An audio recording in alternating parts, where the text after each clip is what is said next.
Mom, can you pick me up after the dress fitting? I had asked that morning. She didn't even look up from her phone.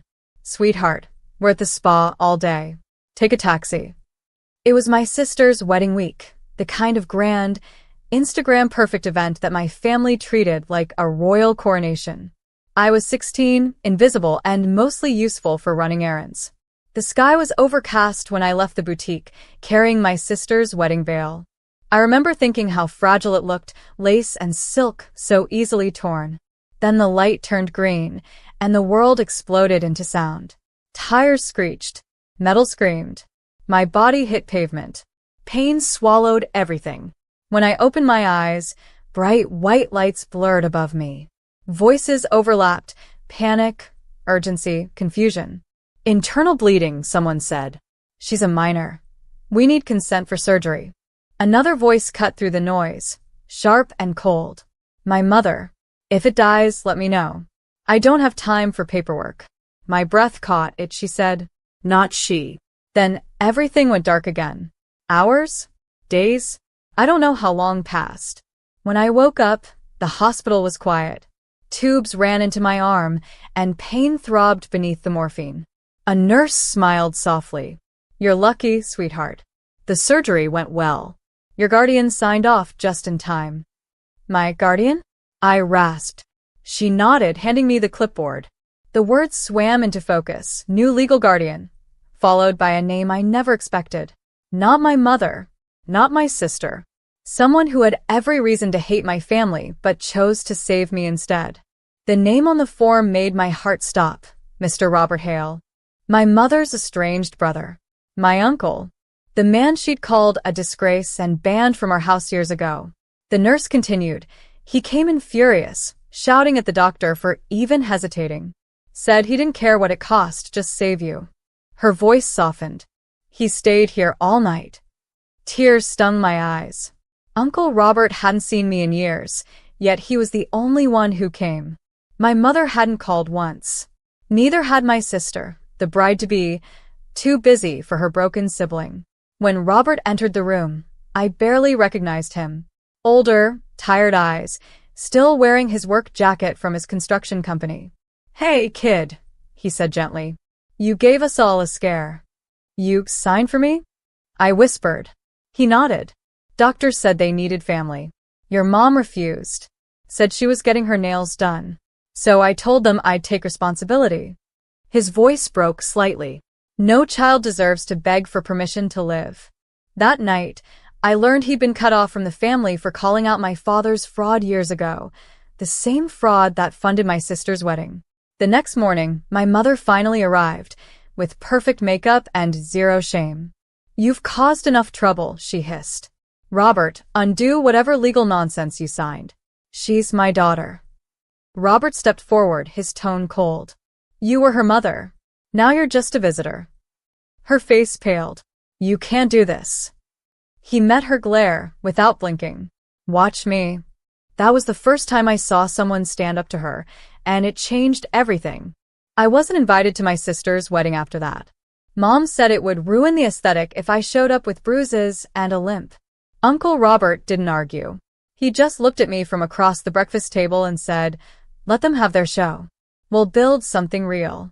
While my mother hosted the wedding of the year, champagne fountains, gold-trimmed napkins, a string quartet flown in from Italy, I sat in Robert's modest living room, sipping soup and watching snow fall outside. He told me stories about my grandparents, about how this family used to mean something before money poisoned it. Then, a few days later, he dropped a bombshell. Your grandfather's lawyer called, he said. He's changing his will. I froze. Why? Because he found out what your mother did, about refusing surgery. I didn't tell him. Someone at the hospital did. That week, a quiet investigation began. The hospital's internal review flagged her statement as ethical negligence. Word spread fast. My grandfather, a retired judge, summoned my mother to his estate, and she went, panicked. Robert just smiled. She's not used to consequences. Days passed. Then the news broke through the family group chat. Grandfather revised everything. My sister got the house my mother wanted. My father got nothing. And my mother's name was missing entirely. But the shock wasn't that she was disinherited. It was that a large share, and a letter sealed in gold wax, had been assigned to me. And no one in the family knew what it said, except Robert. Robert handed me the envelope a week later, his eyes careful. Your grandfather wanted you to open it when you felt ready. The seal shimmered in the light, deep gold wax pressed with the Hale family crest. My hands trembled as I broke it open. Inside was a short letter, written in my grandfather's precise, old-fashioned script. Elizabeth, when I learned what your mother did, I felt shame, not for you, but for the bloodline that forgot compassion. Your survival was no accident. It was a test of our family's soul, and only one person passed it, Robert. Everything that carries my name and honor will pass to you under his guardianship until you come of age. Do not fear the weight. You are born to carry it with grace, not greed. Never let them make you feel small again. Grandfather. Tears blurred the ink. Robert placed a steady hand on my shoulder. He meant every word. When news of the inheritance reached my mother, chaos erupted. She stormed into Robert's office, screaming about betrayal. You manipulated him. She's a child. She doesn't deserve any of this. Robert didn't flinch. Neither did you deserve her life in your hands. She turned to me, fury trembling in her voice. Elizabeth, give it back. You know your sister needs it more. I met her eyes, calm, steady. She's got your love. I'll take the legacy. That was the first time she realized she couldn't guilt me anymore. From that day, the power dynamic in our family changed forever, quietly, completely, and without a single apology. And my revenge had only just begun. My mother's pride didn't shatter all at once. It cracked, slowly, like porcelain under pressure. The more she fought to control the family, the more the truth spread. Her friends whispered. Her bridge club avoided her. Even my sister, the perfect bride, started to feel the weight of association. Grandfather's decision made headlines in local circles. Former judge cuts off daughter after hospital scandal. It wasn't just gossip, it was humiliation. She tried to fight back legally, but the papers were airtight. Robert had ensured every clause was protected. When the court clerk read aloud that my guardianship and inheritance were final, my mother's expression turned from fury to disbelief. This isn't justice, she spat. No, Robert said softly. It's fairness. At 16, I moved into Robert's countryside home, an old cottage that smelled of cedar and safety. For the first time in my life, meals weren't silent performances. There was laughter. There was care. My sister came by once, wearing designer gilt. Mom's a wreck, she said. She says you ruined her. I looked up from my notebook. I didn't ruin her. I just stopped saving her. She left without replying. Weeks later, Robert handed me another envelope, this one from my grandfather's lawyer. Inside was a transfer of ownership deed for something I didn't even know existed, a small chain of beachfront properties registered under the Hale name. Looks like your grandfather wanted you to start your own chapter, Robert said. And that's when the real story, my story, began. When Robert drove me to the coast to see the properties, I didn't know what to expect. I thought maybe one house, a small cottage at best. But when we turned off the highway and the ocean came into view, endless blue stretching into gold sunlight, I saw it. A private stretch of beach. 3 houses. My name on the deed. For a long moment, I couldn't speak. He left this to me? Robert smiled faintly. He believed peace shouldn't come from money, but from knowing you earned your place. This is yours, Elizabeth. Free and clear. For the next few months, I worked there every weekend. Painting, repairing, restoring what time had worn away. The beach became therapy, my way of reclaiming something I didn't know I'd lost. Then one morning, a black luxury SUV pulled up beside the gate. My mother stepped out, sunglasses on, voice sharp as ever. So this is where the family's fortune went. I didn't respond. She scanned the property. You think sitting on a beach makes you a Hale? You're a child playing rich. I smiled calmly. You're right, but I'm the child who owns the land under your feet. Her face drained of color. Robert joined me on the porch, arms folded. "You're trespassing, Eleanor." She turned, desperate. "Robert, she can't." He pointed toward the sign I'd installed that morning.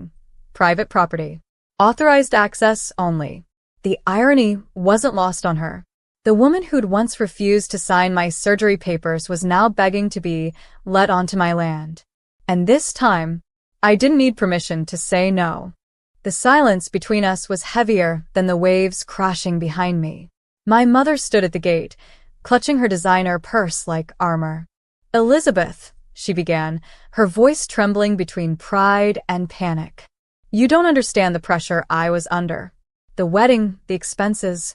I did what I had to do." "No," I said quietly. "You did what was easy for you, not what was right."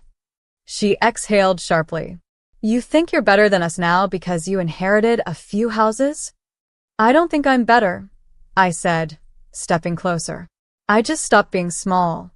Robert watched silently from the porch, letting me handle it, and that meant more than any defense he could have offered. "Your sister's husband lost his promotion," my mother blurted, desperate now. "Gregory's company found out about the will scandal. Do you know what that's done to our reputation?" "That's not my doing," I replied evenly. "That's cause and effect." Her eyes glistened, a rare hint of vulnerability. "You can't cut us off like this. We're family." I tilted my head. "Family isn't just blood. It's who signs when you're dying on a hospital table." She flinched. That one line pierced deeper than any scream. For the first time, my mother didn't look like a queen or a villain. She just looked small. A woman realizing her power meant nothing outside the lies she built. I turned toward the house. "You should go, Mom. It's getting dark." Her voice cracked as she whispered, "Your grandfather would have hated this." I paused, meeting her eyes one last time. "He's the reason I can finally stand here." And then I closed the gate. Weeks passed after that confrontation, and for the first time in 16 years, silence didn't feel like punishment. It felt like peace. No more desperate phone calls. No more guilt-driven obligations. Just the sound of the ocean outside my window and the soft rhythm of waves against the shore that now belonged to me. Robert visited often, usually with groceries or building tools. Together, we rebuilt what had been broken, not just the property, but the sense of belonging I thought I'd lost forever. One evening, as the sun dipped below the horizon, he handed me a folder. "What's this?" I asked. "The final transfer. Everything your grandfather left, the houses, the trust, even the family foundation, now legally in your name." I traced the embossed seal with trembling fingers. "It's real now." Robert smiled. "It's always been real. You just had to survive long enough to see it." That night, I walked barefoot along the shoreline. Every memory, the crash, the hospital, my mother's words, replayed in fragments, but they didn't hurt anymore. They just existed, like distant tides. A message pinged on my phone. "Mom, we're sorry. Can we visit?" I stared at it for a long time, then typed back 2 words, "Maybe someday." Because true revenge wasn't cutting them off. It was living a life so full, so peaceful, that they'd have to live knowing they no longer had control over it.